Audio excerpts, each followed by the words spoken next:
anime One Piece itu ada tentang abad kekosongan, di mana pemerintah dunia itu mereka itu menghapus sejarah. Karena kenapa? Sejarah itu adalah suatu pengetahuan yang berbahaya bagi beberapa orang. Tetapi bagi kita semua, sejarah itu adalah kunci kita untuk membuat masa depan yang lebih cerah.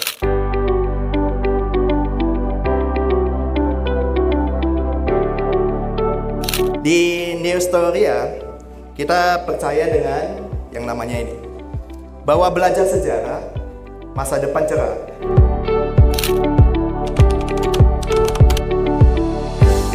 Selamat siang.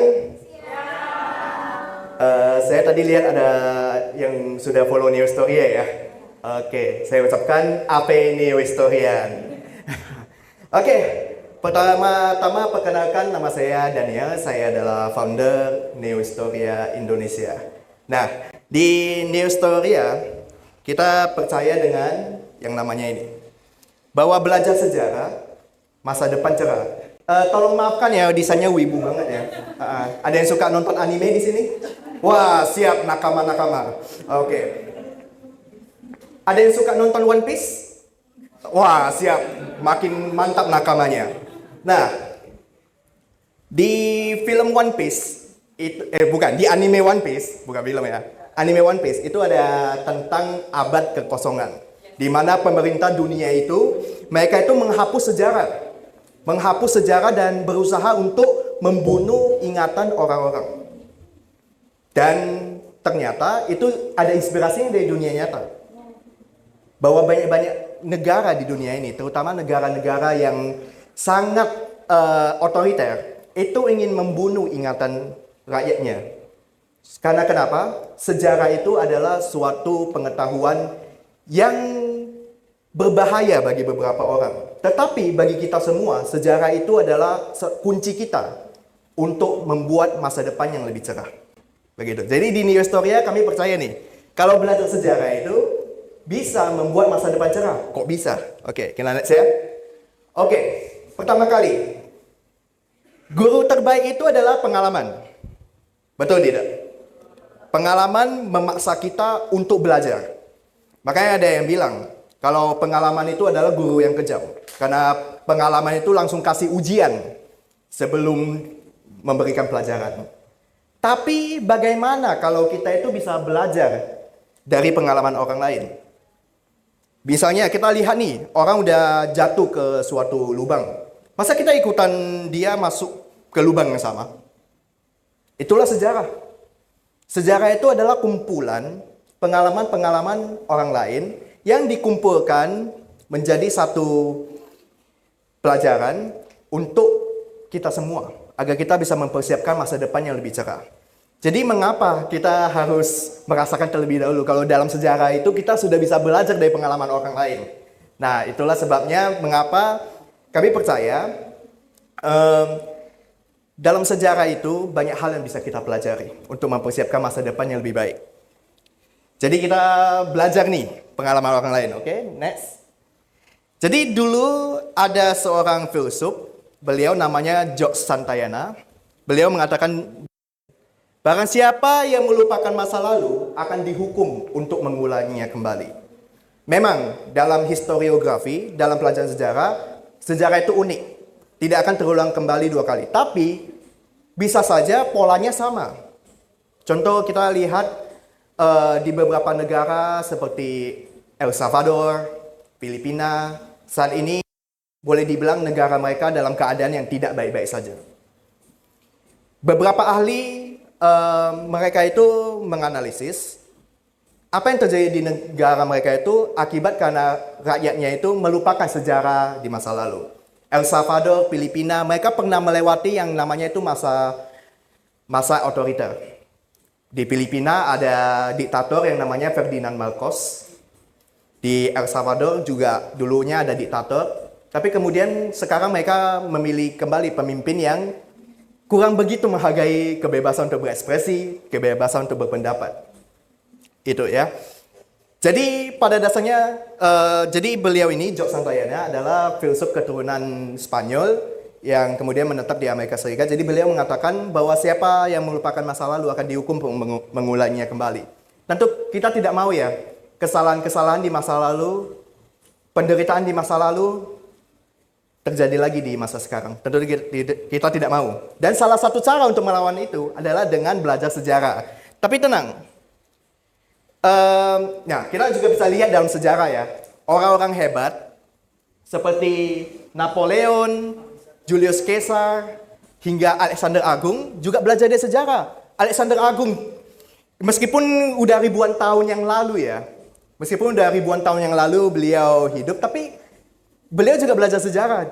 Alexander Agung itu belajar dari sejarah-sejarah Mesopotamia, sejarah-sejarah peradaban-peradaban kuno seperti Sumeria, Akadia, Babilonia, ya kan? Nah, orang setelah Alexander Agung, Julius Caesar, salah satu diktator Romawi yang terkemuka, itu juga belajar dari Alexander Agung. Bahkan Julius Caesar pernah sekali dia melihat patung Alexander Agung, terus dia merasa iri gitu.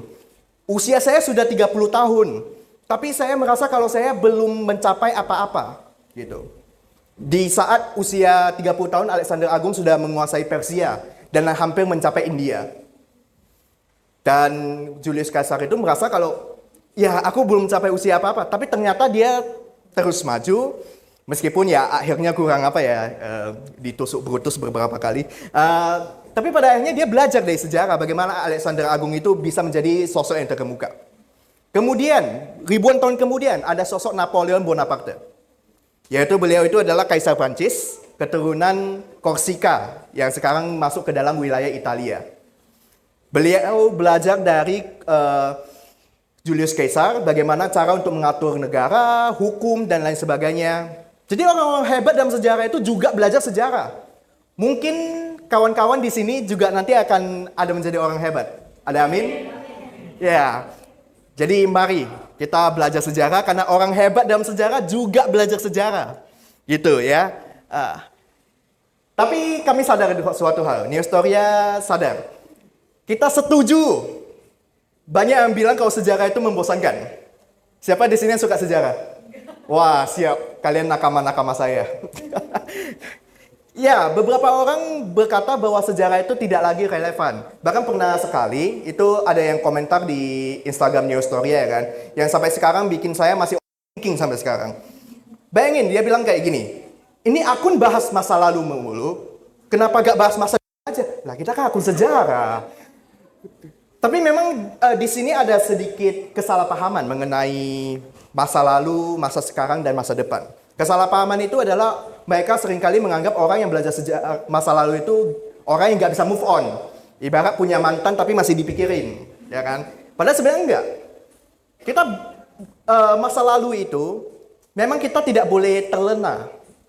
Kita tidak boleh yang namanya itu nggak bisa move on dari masa lalu. Tapi kita belajar dari masa lalu supaya kita bisa belajar untuk menghadapi masa depan. Dan sejarah itu tetap relevan sampai hari ini. Dan sejarah itu bukan hafalan. Sejarah itu bukan bicara tentang ini terjadi tanggal berapa, ini tokonya siapa saja. Sejarah itu bukan hafalan. Jadi kalau misalnya belajar sejarah dengan metode hafal menghafal, itu jangan terlalu diikutin. Karena sejarah itu adalah petualangan. Kembali lagi ke anime One Piece, ya kan? Bayangkan kalau anime One Piece itu benar-benar terjadi dan berdampak pada kehidupan kita. Waktu Luffy berantem sama Kaido gitu, benar-benar berdampak pada kehidupan kita. Itulah sejarah.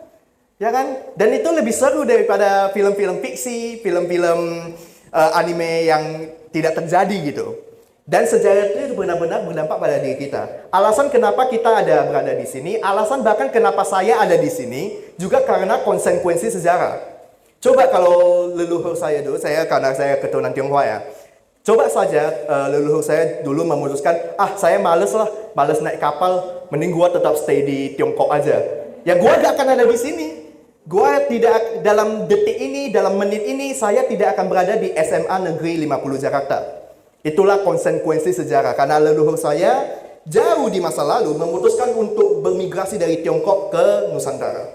Itulah konsekuensi sejarah. Dan berdampak pada diri kita. Alasan kenapa kita bisa bertemu di sini karena sejarah. Sejarah itu adalah petualangan. Dari sejarah kita bisa belajar orang-orang hebat yang melintasi benua untuk mencari rempah-rempah, yang mencari ketenaran, kekuasaan, dan inspirasi berbagai hal yang bisa membuat kita kagum, bahkan sedih, bahkan terdampar dalam emosi, gitu ya. Jadi sejarah itu memang banyak kisah-kisah yang menyedihkan, tetapi belajar sejarah itu adalah suatu hal yang menyenangkan. Karena kenapa? Dalam detik ini kita hidup di dalam zaman yang sangat bilang kemajuan yang sangat pesat. Kawan-kawan di sini kalau mau membaca buku bisa mengakses lewat internet. Ke Wikipedia banyak ilmunya dan lain sebagainya ya kan. Coba bandingkan dengan zaman di mana zaman Aristoteles. Jangan salah loh. Kita di sini wawasannya lebih luas daripada Aristoteles. Wawasannya lebih luas daripada Archimedes. Tetapi pertanyaannya satu, apakah kita bernalar, berlogika seperti mereka? Nah, itu pertanyaan penting. Jadi makanya kita manfaatkan privilege kita di saat sekarang kita punya internet, kita punya namanya teknologi, kita gunakan sebaik-baiknya untuk bernalar, berlogika, dan berdaya menjadi anak muda yang berdaya ya. Sesuai dengan tema muda berdaya juga. Nah, jadi benar, sejarah itu menyenangkan. Jadi di Neostoria itu kita punya adagium, kita punya pernyataan yang namanya itu adalah memperkenalkan sejarah dengan lebih menyenangkan. Karena kami percaya belajar sejarah itu menyenangkan. Seperti halnya kita itu bisa nonton drama Korea berjam-jam tanpa henti. Nonton drama Korea bisa, masa belajar sejarah nggak bisa? Nah, pertanyaannya adalah bagaimana cara kita mengubah metode pembelajaran begitu. Nah, kan next, kalau nggak percaya bisa follow Neostoria ya. Bagi yang belum follow Neostoria boleh banget nih, kita sama-sama belajar sejarah dengan lebih menyenangkan. Oke, ini salah satu mimpi. Kita tahu nggak kalau dulu Christopher Columbus itu mengira kalau mereka itu sampai ke Amerika itu dia kira itu udah sampai ke India. Ya kita sesuaikan dengan konteks sekarang ya kan. Coba kalau orang India itu bisa bahasa Indonesia mungkin pala bapak kau lah orang India gitu ya kan. Malah dikira orang India, makanya kenapa suku asli Amerika di sana dibilang Indian. Padahal sebenarnya bukan orang India, tapi karena dikira orang India makanya dibilang Indian. Jadi ini karena sejarah itu dari perspektif barat ya, perspektif barat jadinya jadi mess up gitu. Jadi kacau gitu ya kan. Jadi kita berusaha supaya belajar sejarah itu bisa menyenangkan lewat memes, lewat video lucu-lucu dan lain sebagainya. Jadi kita bisa menikmati belajar sejarah. Begitu. Oke. Saya Daniel, mari menjadi anak muda yang berdaya sejak muda. Terima kasih.